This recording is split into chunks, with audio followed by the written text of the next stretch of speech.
Welcome to All About Capital Campaigns, a podcast that provides fuel for your nonprofit's growth. Each week, hosts Andrea Kihlstedt and Amy Eisenstein, co-founders of the Capital Campaign Toolkit, provide practical tips about raising more money for your nonprofit organization. The Capital Campaign Toolkit is a support system for nonprofit leaders who are running capital campaigns.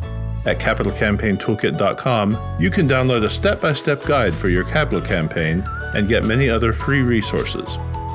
Here are your hosts, Amy and Andrea.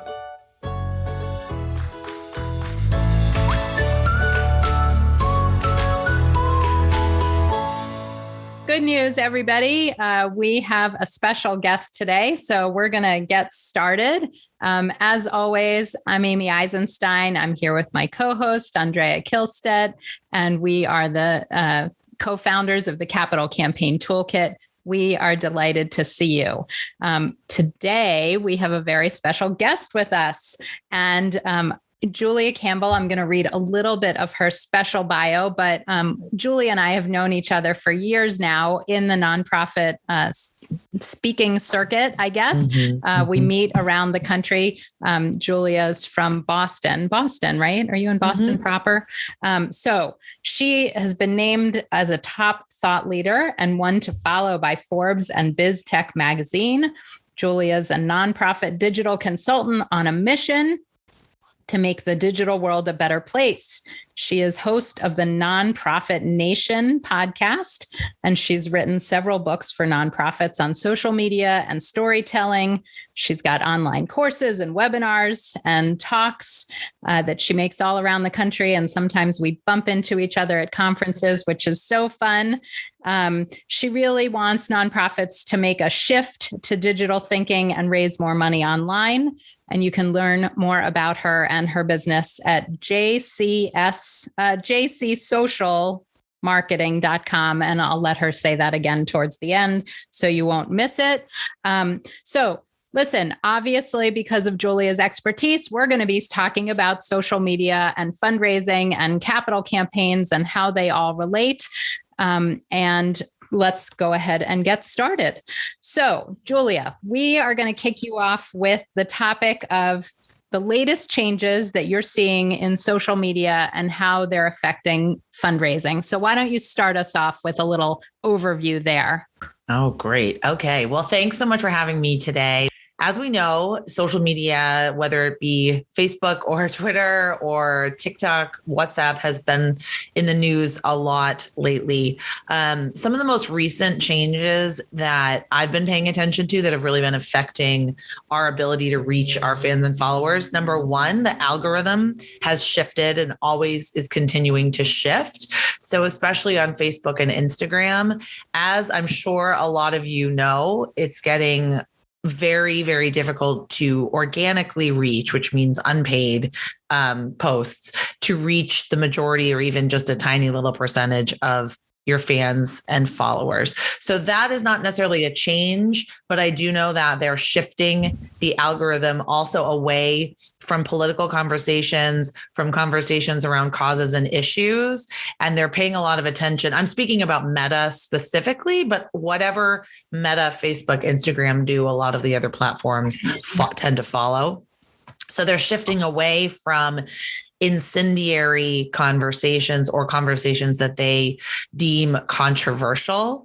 And for a lot of us, even if we're not working directly in the political or advocacy space, we might be seeing our posts, our accounts, and our ads being flagged as such. And I wish I had more insight into why that happens, but that is something that I've been seeing across the board. I've been working with like a little museum here, and their posts have been flagged as political, which they could not be less political if they tried. So that's something that's happening. The second huge shift is the shift towards data privacy, where people are much more likely to be turning off all of the settings that online marketers tend to rely on to target and to reach new people and to even reach their fans. So an example is the recent iOS update. If you have any Apple products, you have the ability to turn off being tracked online. And that That means Gmail, open rates. That means Facebook, Twitter, any time of advertising, Google ads. So that's great for us as consumers, but for online marketers and for people using social media to really amplify their missions, it is kind of challenging now. So with everything else, my philosophy is talk to the people that want to be talked to, reach the people that want to be reached, and engage the people that want to engage with you. And we can't fight the system. We can only work within it. And, I always recommend, and I'm sure we'll talk more about this, don't put all your eggs in the social media basket. Not that you ever should have, but in 2022, it's especially important to diversify your communication and to be looking into multi-channel and not just focusing on, say, Facebook or Instagram. Yeah, I think those are such good, practical, specific, tangible tips. And I think one of the, big questions that nonprofit leaders often have is, how much time should I devote? It's one tool. It's one tool in your fundraiser's toolbox. And I'm so glad to hear you say, Julia, that it is not the end all be all, because sometimes new or whatever, maybe not just new organizations, some people feel like they've got to put everything they've got into social media. And here you are, a social media expert saying, no, you're not going to put everything you have into social media. So one more question from me to get the conversation started. So where should nonprofits be on social media, and how do they decide, and how much time should they be committing? I know that's big question. Right. So I love this question because this question is impossible for me to answer without asking you specifically maybe 10 other questions. So the analogy that I always give is, if I'm at the grocery store and I walk up to a complete stranger and they ask me, where should I buy a house? I would say, okay, what's your budget? Do you like freezing cold weather 6 months out of the year? Because you might want to consider Boston. Do you have kids? You might want to live near a school. So you get the point. There are a lot of questions that I would need to ask, and you need to ask yourself before saying, where do I set up shop? Because so many different organizations have different purposes. So a great example is, I do work with Boston Public Schools, and they were running a campaign. They got a grant to increase FAFSA completion, the federal student aid document that you complete. And studies show that if you complete a FAFSA, you are 80% more likely to actually apply and enroll in college. So for Boston Public Schools, that was our huge goal, to get people to enroll. They came to me and wanted to do a social media campaign targeting high school students, and they wanted to use Facebook. And I thought, okay, there's a little disconnect here. If you want to target teachers, practitioners, and parents, yes, we can run a whole campaign on Facebook. If you want to target high school kids, first of all, you don't want me talking to high school kids. We're going to have to get some ambassadors. Also, it's a majority minority community in Boston. So we wanted to be cognizant of that. We wanted to really have people that were from the community that reflected the diversity of Boston. And then also, considering the channels, we were thinking TikTok and maybe Instagram. So depending on what you're trying to do and depending on your goals and your audience, that's how you're really going to determine where you set up shop. But you'll be happy to know, I don't think you should be everywhere. I think for smaller nonprofits, especially, you should pick maybe one or two platforms. And another analogy, you asked me, how much time should I spend? This is another one that's really difficult to answer. And the way I look at it is like exercise and wellness.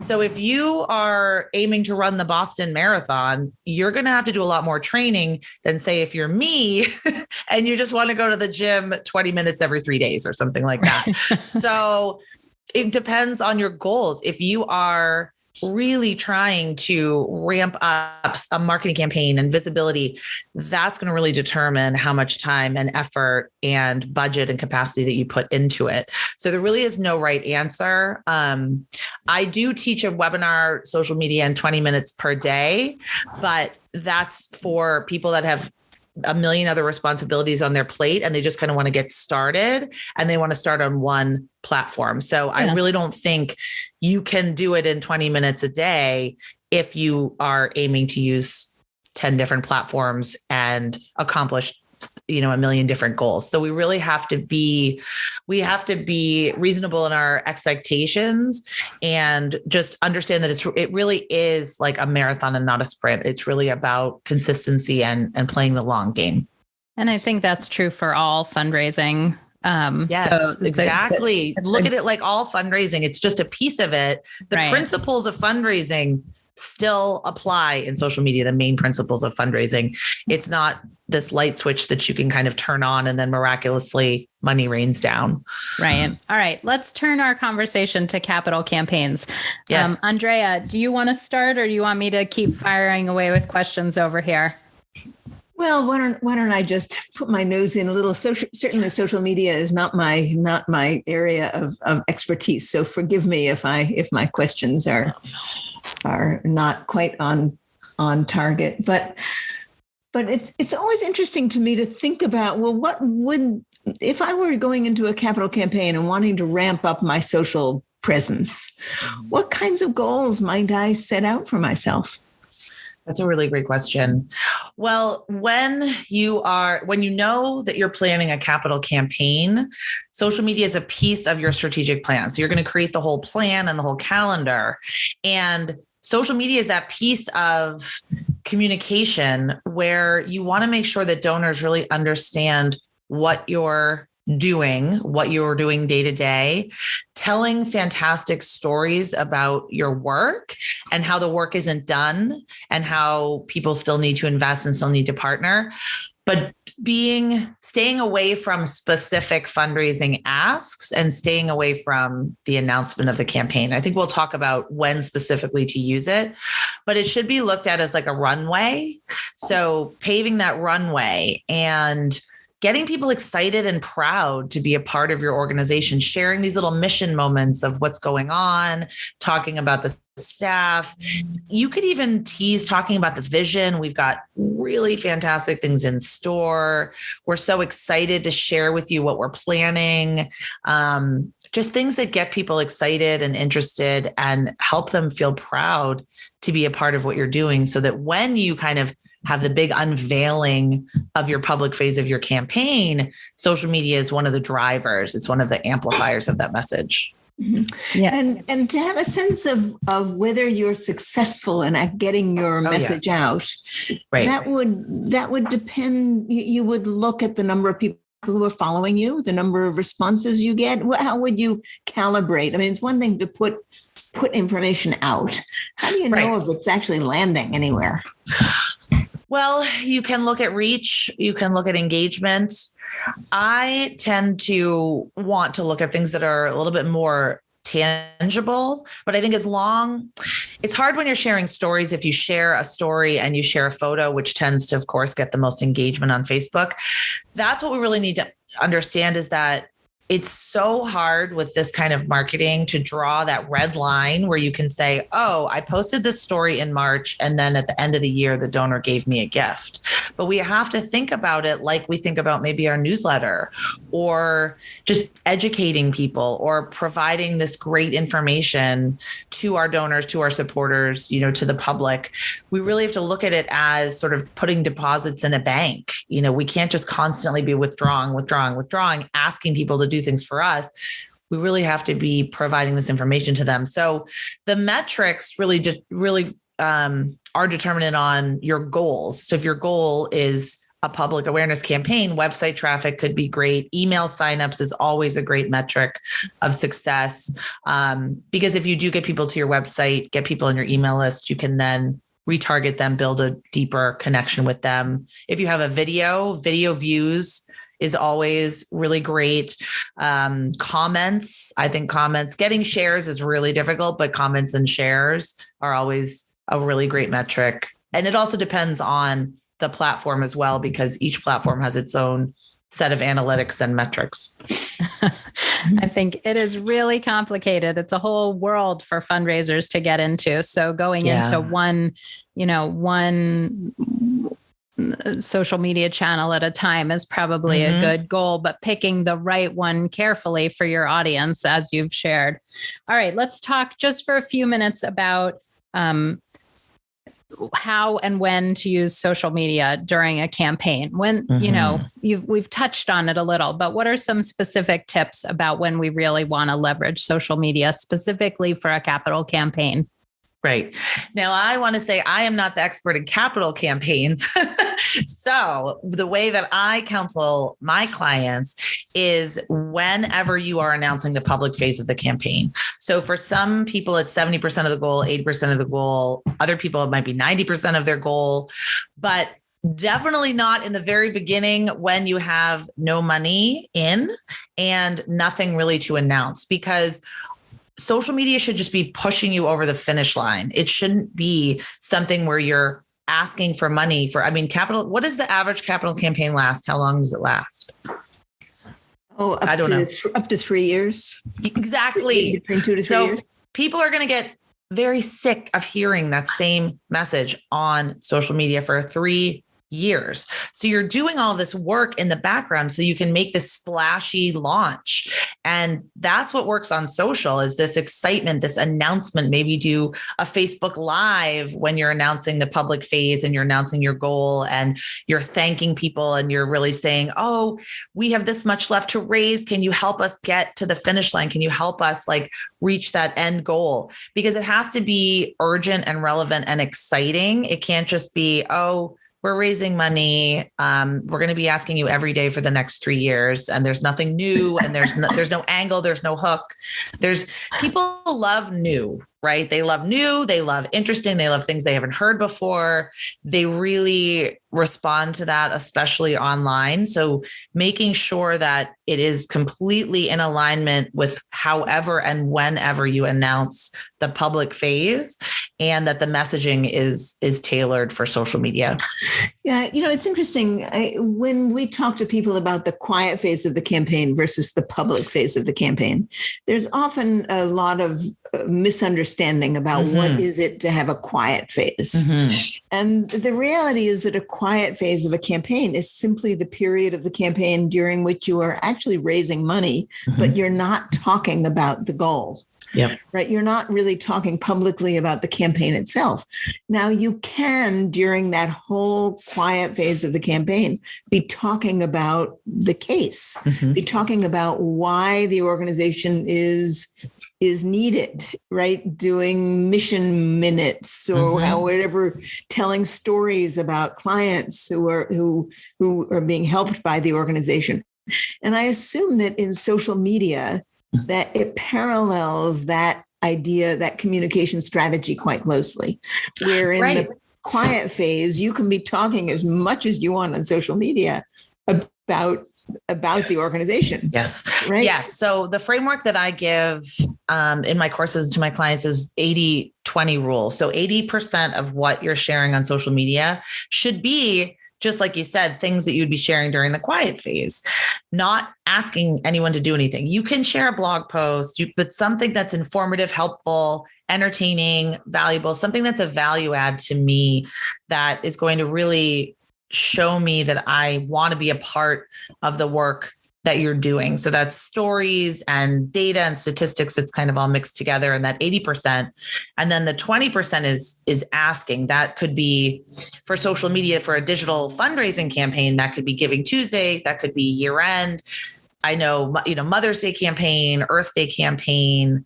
That could be during those times. But unless your organization is in the news all the time, you should not be fundraising on social media, all the time, like every month, every week. No, if you are something that's in the news a lot, like when there were a lot of wildfires in California, or I know the bushfires in Australia, or immigration reform. There's topics that are in the news all the time that are getting headlines. Then maybe you can capitalize on that.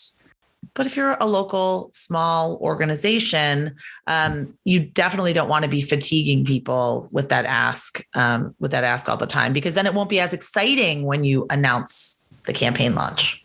I think those are such good points. Often we'll have a board member, sometimes nonprofit leaders joke that these people want to go rogue and they're talking on social media, or they're ready to announce things on social media before perhaps the timing works for the campaign, or, you have an eager executive director who's ready to ask right away at the beginning of the campaign on social media.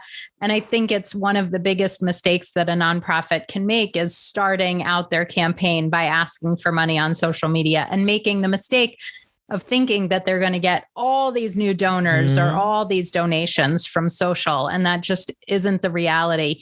A capital campaign amplifies that. You really do spend the first half or 2/3 of your campaign working individually with donors on individual solicitation strategy. And at the very end of the campaign, you turn to the public, and then you can do other things like crowdfunding or asking for money online. Andrea, it looked like you were ready to say something else. Yeah, I have a question for you that to me is always a conundrum when it comes to social, and it here's what it is that those of us in business are tempted to hire someone to do our social for us, right? As opposed to doing it ourselves. And because it takes time and it takes energy and it takes thoughtfulness, and we have, we're all busy and we have many other things to do. But it strikes me that someone who really does a good job from within the institution, who becomes the face and the voice of the institution, who really knows what the stories are, and who could be posting little videos, for example, about a particular story in a particular case, is probably far more effective than hiring an outsider. I'm interested in your thoughts about how an organization should handle that. There's just no way to effectively 100% outsource this kind of work. I mean, that would be like outsourcing 100% of your donor relations and donor communication. There's just not possible, because you understand the organization. You're in there every day. Whether you're working virtually or not, the ins and outs, you get the questions, the myths, the misconceptions, and the stereotypes, and the education, the news, what's going on. And if you outsource it, first of all, you have to understand, like, agencies and people that outsource, if you give them a lot of great content, they could craft it for you and help you potentially make it look great for Instagram, make it look great for, Facebook, Twitter, but you have to give them the content. They can't just make up what's going on in your organization. They can't just there might be some photos on your website, but that's going to get exhausted pretty fast. And those aren't up-to-date pictures. Those aren't in the moment. The way that I think about it is you should think about it not like creating perfect content, but you should think about it like documenting. So even something that you think is really boring and mundane to your day-to-day, your donors might not think so. Like at the Boys and Girls Club, they always just share pictures of playing Uno after school, or pictures of doing homework, or pictures of tutoring. I don't know, pictures of playing basketball, because I'm sure to the people at the Boys and Girls Club, they think that's boring, but to donors, they really love that, and to supporters. And it looks great in the feed, and it reminds me that they exist, and it reminds me of the work that they do. So if you think about it less like, oh, we've got to create this perfect content week after week, and much more like, I'm just going to take out my phone, take a picture, or I'm just going to take a quick video of myself talking about what's going on today. A lot of organizations do that. Either the development director or the executive director, they say, you know what?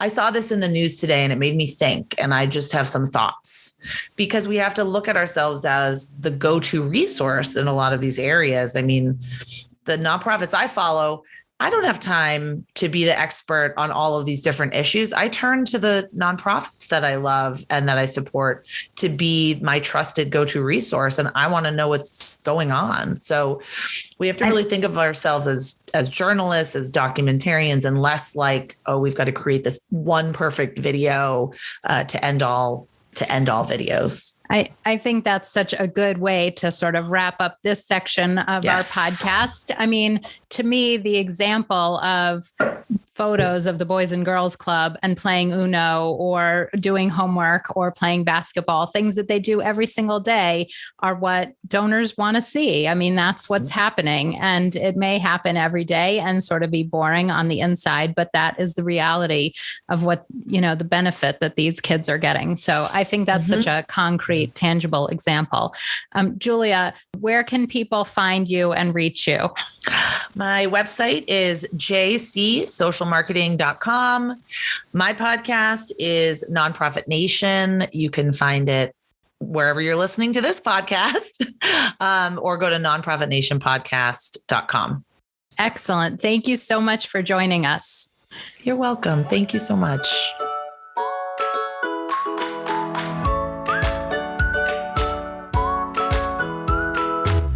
Thanks for joining Amy and Andrea for today's All About Capital Campaigns. To learn more about them and their work together, go to capitalcampaigntoolkit.com. This podcast is recorded on a live webinar every Monday at 2 p.m. Eastern Time. You can join the live sessions and get your questions answered by signing up today at toolkittalks.com. And please like, rate, and review us on your favorite podcasting platform.